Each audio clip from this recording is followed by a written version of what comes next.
Olá a todos, estamos em mais um Money Talks de Money Report. Dessa vez entrevistamos Alex Bourgeois, fundador e CEO da K10, que vai nos falar sobre a primeira bolsa de negociação de jogadores do mundo. Primeira bolsa de negociação de jogadores de futebol. Um negócio novo, interessante, inovador, promissor.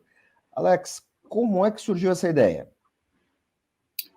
Bom dia, André. Obrigado pelo convite. A ideia começou a surgir em 2014, quando a FIFA proibiu que direitos econômicos de jogadores fossem vendidos para terceiros. Ou seja, de 2014 para cá, somente clubes de futebol podem adquirir direitos econômicos de jogadores. E nesse momento eu comecei a pensar como é que a gente conseguiria levar para o torcedor a possibilidade de investir na sua maior paixão, que é o futebol, e como é que ele poderia comprar pedaço ou uma coisa relacionada ao jogador. E assim começou a ideia e começamos a pensar em como, de fato, executar isso. E foi só através... Qual é o mecanismo? Na verdade, do mercado de tecnologia de criptomoedas que a gente conseguiu executar isso. Mas exatamente como é que é esse mecanismo, meu caro?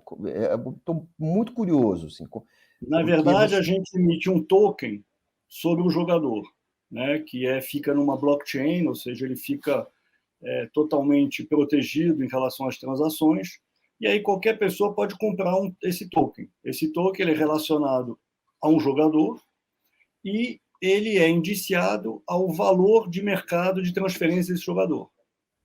Esse é o mecanismo de forma bem simples. Então, você compra um jogador pelo valor que ele está na nossa plataforma, que esse valor é definido entre compradores e vendedores, e se quando o jogador é negociado, o valor desse jogador tende a se apreciar, né, se for acima do preço que está no mercado, e aí você pode lucrar com isso. Meu caro, como é que vocês testaram esse modelo? Vocês fizeram alguma experiência em algum clube, em alguma liga? Como é que... Ou vocês fizeram testes fora do ambiente do futebol? Não, na verdade, o nosso teste foi fora do ambiente do futebol. A gente testou isso em abril, maio, fizemos um microteste com pessoas que fizeram pré-cadastro com a gente, foram mais de 5 mil pessoas, e a gente testou como isso funcionava, e a gente viu que estava funcionando bem, enfim, melhoramos algumas coisas e lançamos em julho, mês passado.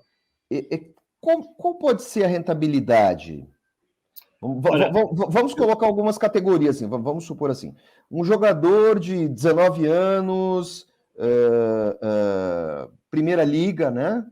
Tá ali no Brasileirão, e um time que está ali entre os 15 maiores. O Brasileirão tem 20 clubes, vamos botar ali os 15 maiores, porque a gente já pega os principais do eixo Rio-São Paulo, Minas, Rio Grande do Sul e alguma coisa do Nordeste, né? Na verdade, a gente só lista na nossa bolsa jogadores com altíssimo potencial de valorização. Então, eles, em geral, têm menos de 23 anos. Essa é a primeira coisa.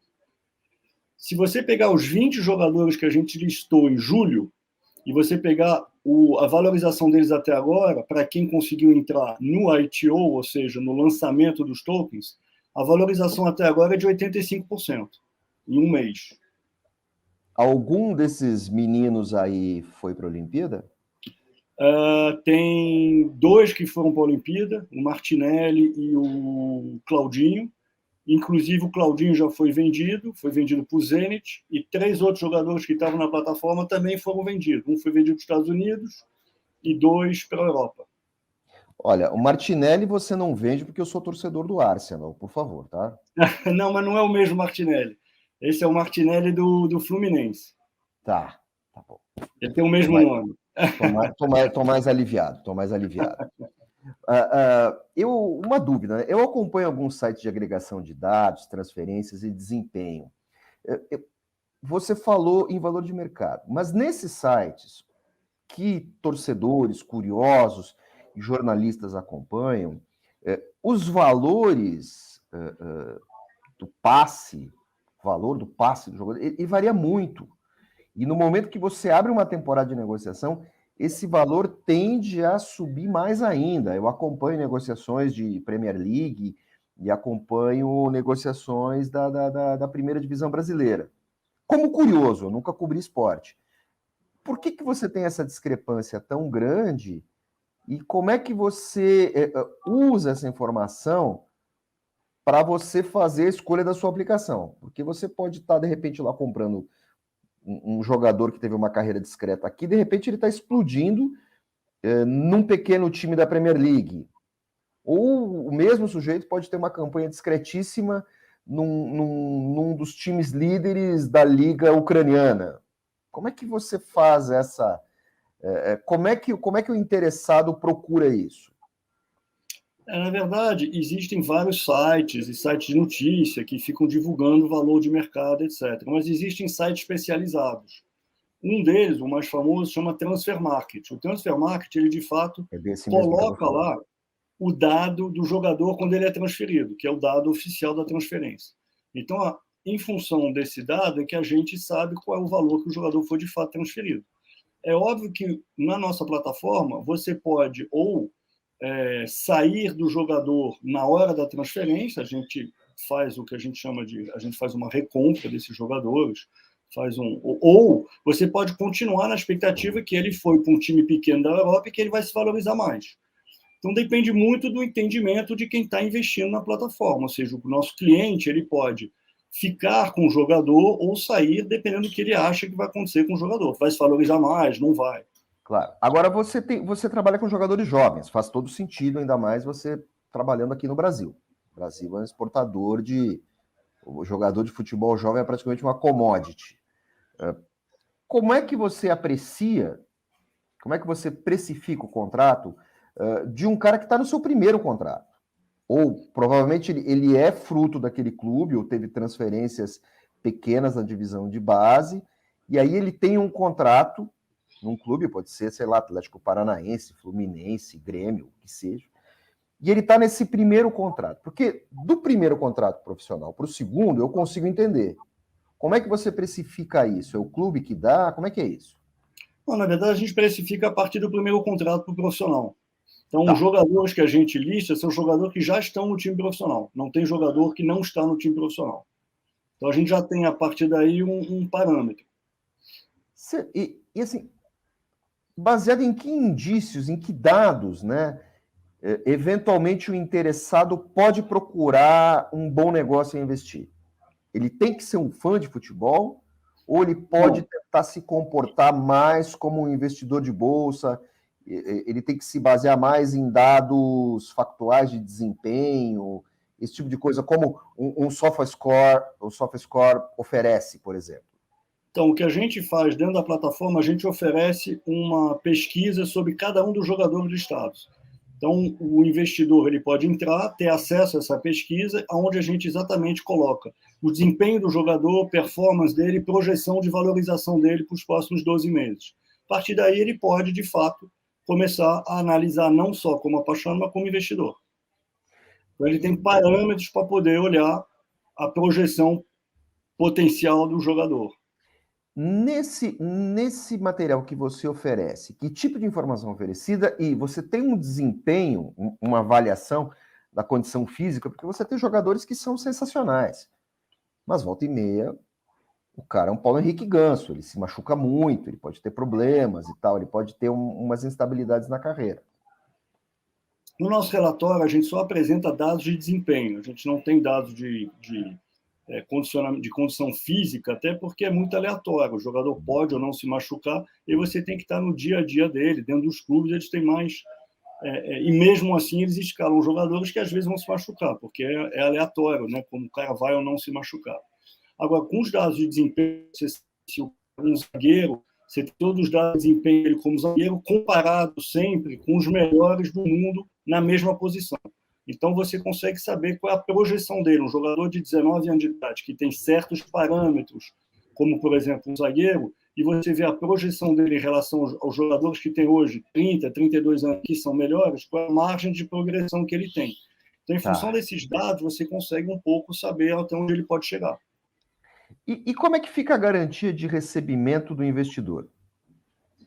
Na verdade, tudo acontece dentro da plataforma. Então, você é igual na bolsa de valores. Você compra o token de alguém e você revende esse token para alguém que quer comprar. Da mesma forma que você faz quando você compra ações na bolsa.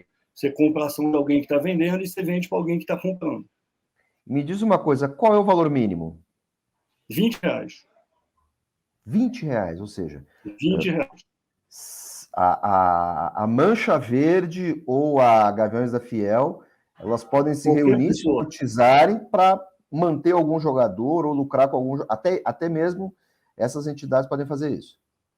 Não, a gente acredita que qualquer pessoa que é fã de futebol, colocando R$ 20 na nossa plataforma, pode comprar e vender os jogadores que estão lá. R$ 20 é um valor que a gente estima sendo acessível para todo mundo. Claro. A gente sabe que para fã de futebol, mesmo fã de futebol de classe C, D, E, eles gastam muito mais quando se fala de futebol. A gente já Claro. teve exemplos de torcedores apaixonados que venderam carro, largaram o emprego para seguir o time. Então, R$ 20 não vai ser o problema. Claro.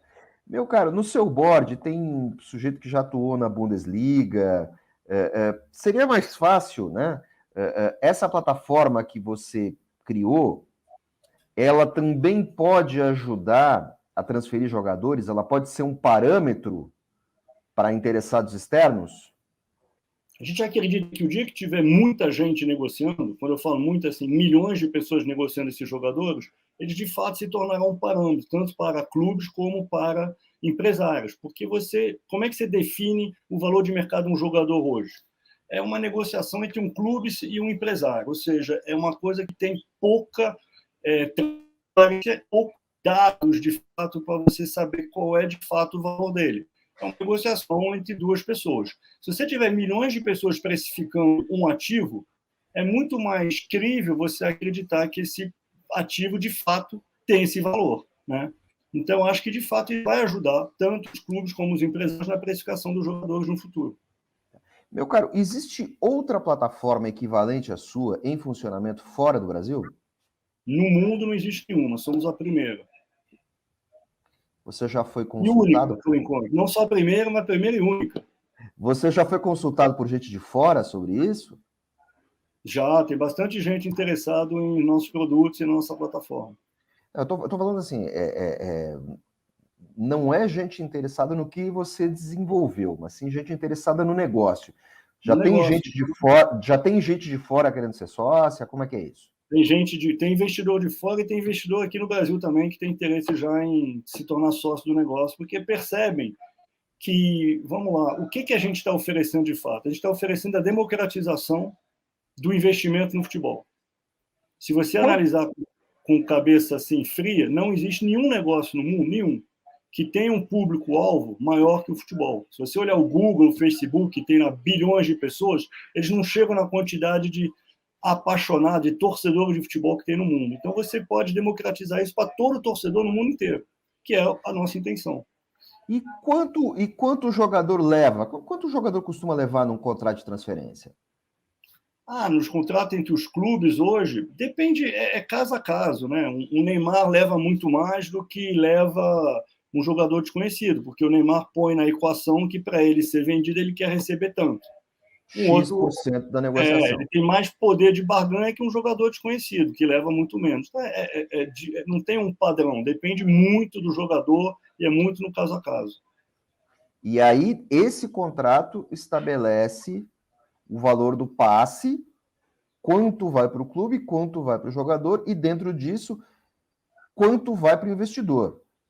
A parte do investidor, ela é deduzida do jogador, da parte do clube, ela é separada? Como é que Você está se falando na nossa plataforma?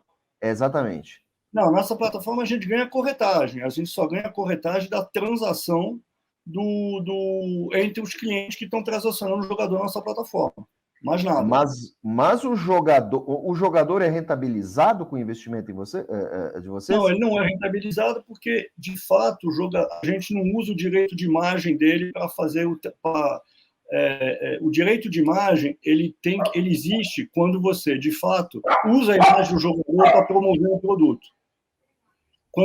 a gente não está usando a imagem dele no produto, a gente está oferecendo informação pública, que é o nome do jogador, e estamos oferecendo, e os compradores e vendedores se encontram lá para fazer suas negociações. Então, não tem ligação direta com o jogador nesse sentido, na questão do direito de imagem. Podemos chegar a esse ponto no futuro? Você pode ser conveniente? Pode ser que sim. Pode ser que sim. Se os jogadores tiverem interesse de fazer acordo específico, pode acontecer sim. Alex, muito interessante tudo que você está me contando. O seguinte, como é que um executivo de banco como você mudou tanto de atividade? Na verdade, eu saí de banco para entrar no futebol em 2010, porque eu vislumbrava que tinha um mercado grande que merecia um carinho maior da parte de gestão. E aí eu entrei nesse mundo aqui no Brasil, 10 anos atrás, e para tentar fazer exatamente esse trabalho de gestão com mais profundidade. E aí percebi que era muito difícil, o mundo do futebol no Brasil é muito fechado e tem muita dificuldade de se abrir, especialmente para a gestão, porque eles não são empresas, são agremiações de torcedores né, que acabam dirigindo o clube. E aí eu comecei a procurar caminhos que pudessem democratizar o investimento no futebol, e aí nasceu a K10. Essa é um pouco o caminho. Ainda acredito que o futebol é o maior negócio do mundo, porque ele tem uma vantagem grande, é que ele lida com paixão. E investir na sua paixão é uma coisa rara, né? Ninguém tem paixão por Petrobras ou por Eletrobras quando compra ações na bolsa, né? Ninguém é apaixonado por isso. Mas as pessoas são apaixonadas por futebol. E poder investir a partir de R$20 para poder ainda seguir a sua paixão pareceu um desafio interessante. Alex, muito obrigado, parabéns pelo seu trabalho, parabéns pelas suas explicações, você muito claro, muito objetivo. Eu acho que tem um grande negócio aí surgindo. Money Report conversou agora com Alex Bourgeois, fundador e CEO da K10, a primeira bolsa de negociação de jogadores de futebol do mundo. Alex, parabéns e até a próxima. Muito obrigado pelo seu tempo, até a próxima.